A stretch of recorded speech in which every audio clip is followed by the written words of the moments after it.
The recently released What Kids Are Reading report offers valuable insights into children's reading habits across Australia. Drawing on data from nearly 60,000 students across 356 schools, the report reveals both encouraging trends and growing challenges in child literacy. Children's reading habits in primary school. So what does the research show? The good news is that children's reading habits remain strong in primary school. On average, students read around 17 books a year, showing that many children are still engaging with books regularly. However, the report highlights a significant drop-off in reading engagement as students transition from primary to secondary school.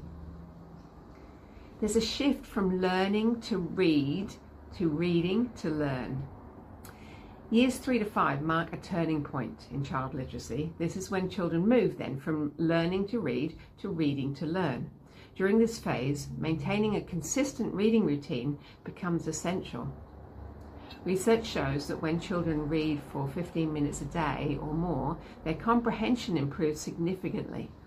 Dedicated reading time, separate from screens and homework, helps strengthen focus, vocabulary, and understanding. So, what are the benefits of reading daily for children's comprehension? One of the clearest benefits of reading is improved comprehension.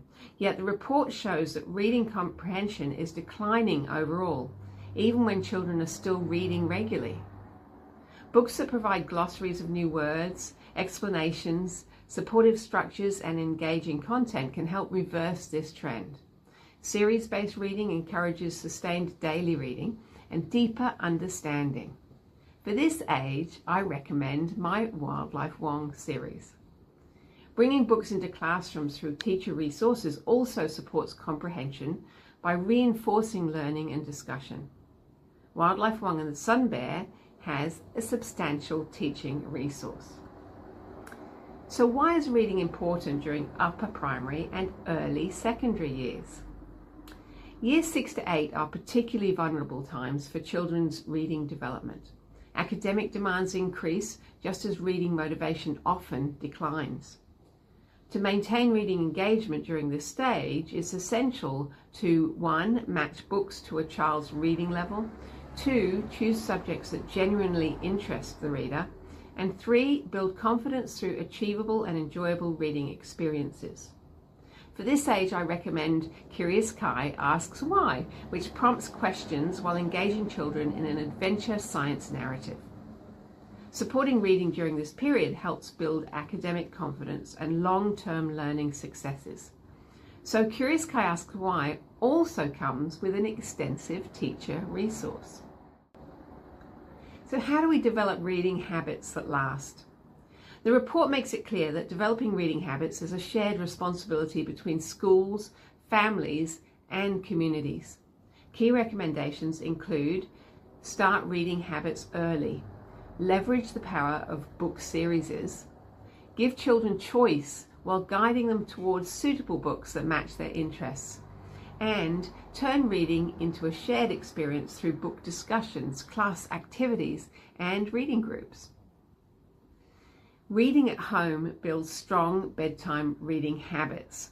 Family involvement plays a vital role in sustaining children's reading habits. Simple routines such as bedtime reading habits help children associate reading with comfort, connection, and enjoyment. As children progress to reading alone, talking about what they're reading alongside them, or sharing library visits helps keep reading relevant and social.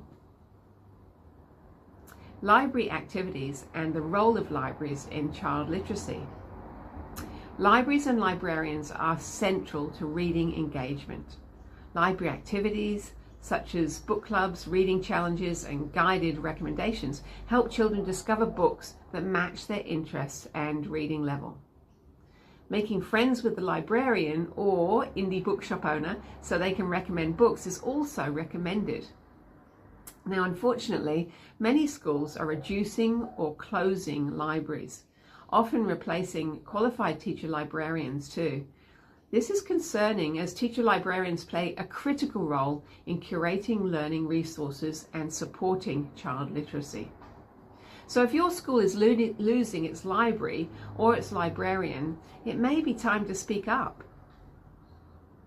Should kids be paid to read? Reward versus real reading motivation.